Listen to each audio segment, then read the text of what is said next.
di rafetlu seen teewaay parce que c'est important que ñu rappeler ko daanaka convocation bi ay 8h ngeen ko jot à 11h journalistes yëpp ñoo ngi fi loolu di wane rek vraiment yitte bi ngeen jox démocratie yitte bi ngeen jox liberté yi ñu leen ci remercier au nom de tous les leaders et di wax encore une fois à tous les militants sympathisants fépp fu ñu gisee presse bi nanu leen tàccul nanu leen joxal ndox mu sedd jox leen chaise ñu toog parce que toog fii di wax ak àdduna bi yëpp ñoom ñoo ko waral te képp ku leen defal loolu defal nga ko Ousmane Sonko defal nga ko Khalifa Sall defal nga ko Habib Sy defal nga ko Déthié Fall defal nga ko Aïda Mbodj defal nga ko Cheikh Tidiane Youm defal nga ko tous les leaders de Yewwi Askan Wi di wax nag ni ndaje mi li ko suuxat mooy li ngeen xam ni démb woowoon nañu fële ci direction générale des élections parce que heure bu élection day jege si pratique la dañuy convoquer mandataires yi pour wàññu spécimen yi ndax couleur yi sigle yi tur yi ak tur yi ci nekk ndax méngoo na ak li ñu déposé gis ngeen débat bi nga xam ni jotoon na jóg bi conseil constitutionnel defee ñombe bi nga xam ni adduna bi ñombe boobu yéem na leen bi mu daggee suñuy liste ni liste suppléant mooy dem liste titulaire du dem bi loolu amee yenn constitutionnalistes yi yenn homme de droit yi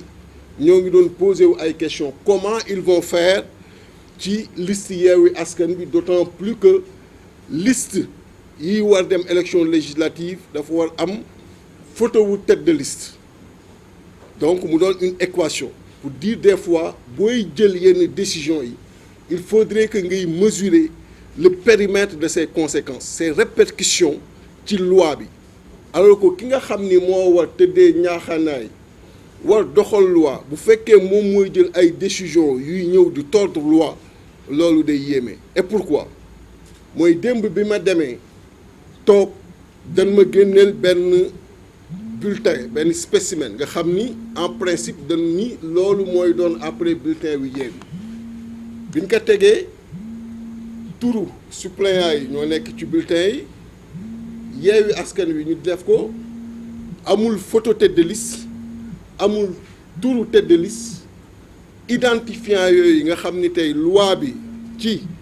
article R58 da ko prévoir identifiant yooyu benn identifiant nekku ci donc ngeen gis décision conseil constitutionnel ni mu tordre la loi électorale ni mu tordre le code électoral nga xam ni donc ñooñu bi ñuy jël décision ils n'ont même pas profondément réfléchi pour gis ni ñoo ngi doon jëm ci impasse ñoo ngi doon jëm ci ñombe parce que ñombe weesuwul nga ni 8 listes yi nga xam ni ñoo war a dem 7 yi daanu am tête de liste benn moo ci dul am tête de liste moo ci dul am identifiant moo ci dul am photo wu tête de liste bi ñu présenté loolu ma ni leen lii lu muy tekki commissaire Ndiaye ni ma arrêté bi lañu suivre ma ni que arrêté bi ngeen suivre day ñëw léegi war remplacer la loi parce que la loi ce qu'elle dit elle est très claire mën ngeen ko lire ñëpp ci R58 mooy élection législative day am photo wu tête de liste mu ni non on n'est pas là pour interpréter la loi ma ni que xanaa tey nga interprété wul yow commissaire Ndiaye la loi la fois passée bi ma fi ñëwee ba gis ñombe Benno Bokk Yaakaar bi ngeen leen dee bëgg sauver yow ci sa bopp yaa toogoon di ñu jéem théoriser que Yewwi Askan Wi allait vers une liste incomplète à partir d'une loi boo génnee di ko lire tey R58 est là génne ko lire que et tu vas voir toi-même que la décision du conseil constitutionnel doon na décision bi nga xam ni dafa nekk du tordre la loi quand le conseil constitutionnel les sages prennent une décision buy tordre la loi dans quel pays sommes-nous bi ñu demee ba ngoon sa ma woo kenn ci ñoom mu ni ma en réalité ñoom danoo basé wu sur la décision 13E du Conseil constitutionnel en son considérant 13 décision 13E mooy la réponse bi Conseil constitutionnel servir à Benno Bokk Yaakaar bi nga xamee ni ñoom dañu dugaloon recours pour demander que ñu éliminer suñu liste de suppléants ñoom bi ñu dugalee recours Benno Bokk Yaakaar pour demander ñu éliminer suñu liste de suppléants lii lañ ci waxoon dañu ni woon Yewwi warul am liste de suppléants parce que amatuñu titulaire te bu ñu amul titulaire dootuñu am photo te bu ñu amul photo kenn warul bàyyi seen suppléant jàll loolu la Benno Bokk Yaakaar dugaloon comme recours contre nous Conseil constitutionnel tontu leen ni leen la photo à elle seule ne suffit pas pour identifier et que am na yeneen identifiant yu fa nekk donc déjà même dans sa réponse le conseil constitutionnel commencé woon na tordre le droit soit xamul lu ci code électoral bi liiru ko xamul lu ci nekk wala soit nekkoon nañu di exécuter aveuglement benn commande provenant du président de la République et voilà aujourd'hui ci lim ñu yóbbee loolu moo waral bi ñu waxtaanee ñu ni nag liy jot na te wolof njaay dafa naan buur bu xamul ni saay na nga ni ko lan buur a ngi bàq ya donc fa la ñu toll ak le président Macky Sall parce que vraiment lii may wax sénégalais bu nekk mën na ko vérifier dama koy répété waat article R58 li ñu wax ni moo war nekk ci bulletin de vote bu war a teew war a dem ci compétition dem leen ngeen lire ko. Comment on peut accepter dans ce pays maintenant que le Conseil constitutionnel jël ay décisions yi nga xam ni 15 jours après da ngay gis ni déjà mi ngi continuer du tordre la loi alors que bi mu koy jël ku nekk xam na ni lii c'est inédit mosul am ci Sénégal mosul am ci àdduna nga xam ni tout le monde dafa doon théoriser que la liste est unique et indivisible ñoom ñu ñëw kuppati ko ci bi mu dalee Benno Bokk Yaakaar parce que ñombe boobu ci Benno Bokk Yaakaar lañ ko defee parce que bu leen fàttee dama koy fàttali tout le temps que Dakar bi ñu koy rejeté la liste de Dakar suppléants yi c'était paritaire ça respectait la parité titulaires yi ñoo respecté wul woon la parité te pourtant bi ñu koy rejeté est-ce que kuppati woon nañu liste bi ñu koy rejeté toute la liste lañu rejeté ndoo bi leen loolu dabee 15 jours après ñoom ñu jël liste Benno Bokk Yaakaar kuppati ko bàyyi titulaire mu jàll laisser suppléant yi donc comment on peut laisser le président de la République Macky Sall une seule seconde penser que loolu mën na continuer ci biir Sénégal moo tax ce qu'on a retenu en conférence des leaders mooy bon à tirer bi nga xam ni loolu lañ doon xaar ci man démb ñu koy wax BAT mooy Yewwi Askan Wi du viser le bon à tirer parce que Yewwi Askan Wi mënul viser li nga xam ni day tordre la loi Yewwi Askan Wi mënul nekk ci orientation bi nga xam ni président Macky Sall moo koy jël te méngoowul benn yoon ak loi bi ñu ko ci suivre parce que moomul réew mi moomuñu ëpp ñu fulla ëpp ñu fayda ëpp ñu fit. Je l'ai dit hier au commissaire bi ñuy toog di wax ak moom ma ni que Macky Sall mi ngi leen di yóbbu ci coono parce que li mu foog ni day dem du dem parce que fit ëpp ñu ko formation yu ñu jaar des formations d'hommes il ne l'a pas fait donc fit ëpp ñu ko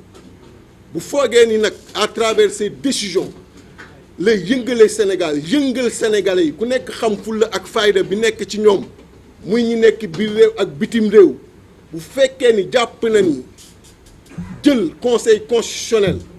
jël le ministre de l'intérieur ñoom ñëpp mu leen di dicter li ñu war def contre Yewwi Askan Wi mooy tax élection war am ni mu ko bëggee ak ni mu ko xalaatee mi ngi juum mi ngi yóbbu sénégalais yi ci impasse parce que lii amul sénégalais bu ànd ak xelam sénégalais bu objectif sénégalais bu Sénégal képp ñor ku mën a ànd ci lii président Macky Sall bëgg def bu fekkee tey les sages ñi nga xam ni ñoom ñoo war appliquer la loi ñoom ñoo war respecter la loi ñooy jël une décision immédiate qui ne respecte pas la loi et toutes les conséquences de ces décisions jëm encore sur l'irrespect de la loi sur le non-respect de la loi R58 nekk ici ngeen xam ni kon réew mi ngi ci yoon bu dangereux et Yewwi Askan Wi fera face. On ne signera pas le bon à tirer parce que duñ ko topp ci joggati li nga xam ni mooy yoon donc loolu la ñu wax. beneen mbir mi mooy lu mosul am Sénégal xanaa élection benn yoon lañ ko organiser tey ñu war jëm élection dugg pré-campagne CNRA ñaata yoon la def communiqué ci élection kenn mënu ko compter tout en CNRA day def communiqué est-ce que mos ngeen gis un communiqué bu CNRA bu gouverneur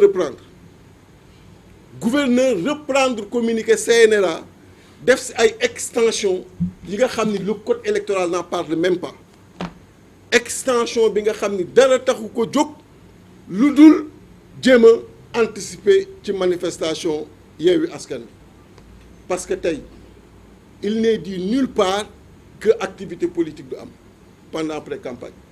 mais ñoom ñëpp a nekk en activité politique Macky Sall ba élection locale yi ba ci veille élection locale yi Macky Sall la ngi pré-campagne mi ngi ci ay tournée économique ak ay inauguration ak ay yu kenn xamul yéen ñëpp a ko fekkee alors pourquoi cette fois-ci cette nouveauté ba gouverneur naan day génne un communiqué pour reprendre communiqué CNRA donc ngeen xam que danoo nekk ci une entreprise qui ne passera pas waxuñu dara ñuy jaay ay ruube naan suñu manifestation bi ñu prévoir woon le 15 arrêté nañ ko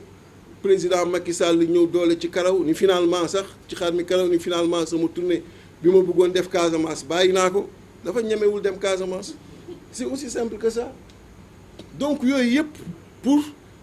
donner benn tonus donner benn suite au communiqué du gouverneur ñu nag tugal nañu depuis le vendredi passé suñu suñu information de manifester pour le vendredi 17 hier à 15 heures on était au commissariat man ak Cheikh Tidiane Youm ak le président Khalifa Ababacar Sall woo nañu foofu pour dégluñu ci manifestation ñu xamal leen ni li ñu taxoon jóg keroog moo ni indiwaat fii diggante bi nag am na lu ci dooleeku mooy le Conseil constitutionnel à travers sa décision vient encore de tordre la loi en son article R58 que vous pouvez lire et vraiment je vous invite à le lire parce que ñun lépp lu ñuy wax rek c'est documenté et je vous invite à le lire cet article-là vous les journalistes et vous allez voir Conseil constitutionnel ni mu nekkee à travers cette décision-là di joggati li nga xam ni mooy code électoral et dans ces conditions di demander à tous les Sénégalais d'aller aux élections comme pour dire que ñoom danoo nekk ci position bi nga xam ni suba lépp lu nu bëgg def mën nañ ko def bu ko defee le président Macky Sall jëm ci bénéficier wu donc ñu répéter que li ñu taxoon jóg keroog moo ñu tax a jóg am na lu ci dooleeku mooy encore le Conseil constitutionnel tord na loi bi à travers cette décision donc on le répète encore une fois Yewwi Askan Wi ne signera pas le BAT Yewwi Askan Wi ne se laissera pas faire Yewwi Askan Wi ne laissera pas Macky Sall dans ses manœuvres ni le ministre de l'Intérieur ni le Conseil constitutionnel les 7 supposés sages que le Cheikh Tidiane Youm a d'ailleurs appelé non ko tuddee les pyromanes Yewwi Askan Wi ne les laissera pas faire et on va qu'il le veuille ou pas faire notre manifestation du 17 qu'il le veuille ou pas Yewwi Askan Wi Yewwi Askan Wi va participer avec sa liste nationale sinon il n'y aura pas d'élection dans ce pays kon ñuy woo mbokk yi ku nekk foo ne nga dégg loolu xamee que noonu xam ni président Macky Sall dafa bëgg jël buumu jaam takk ko suñuy baat te Sénégal jaam amu fi danoo yàgg bañ danoo yàgg fippu bañ ak fippu moo ko teg ci boppu réew mi bañ ak fippu moo tax tey mu doon président de la République sinon du ko doon mos a doon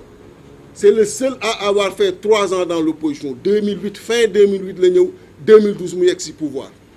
donc xamul en réalité rythme opposition xamul rythme bañ xamul rythme porter ay principes xamul rythme porter la démocratie xamul rythme porter les libertés parce que ça a été extrêmement facile pour lui de sorte qu'il pense que lépp lu mu mën a jël mën na ko dérouler et day yomb et noonu la koy sénégalais yi di bàyyi yéen yi ñuy waxal yéen a war a jóg xamal que ni du demee noonu parce que demeewul woon noonu ba ngay yegsi demeewul woon noonu avant 2008 président Abdoulaye Wade di yegsi te du demee noonu en 2022 ni en 2024 mbéjum kanam boroom moo koy fajal boppam te tey le président Macky Sall bépp sénégalais ak bépp sénégalaise foo mën a nekk yow la mbéj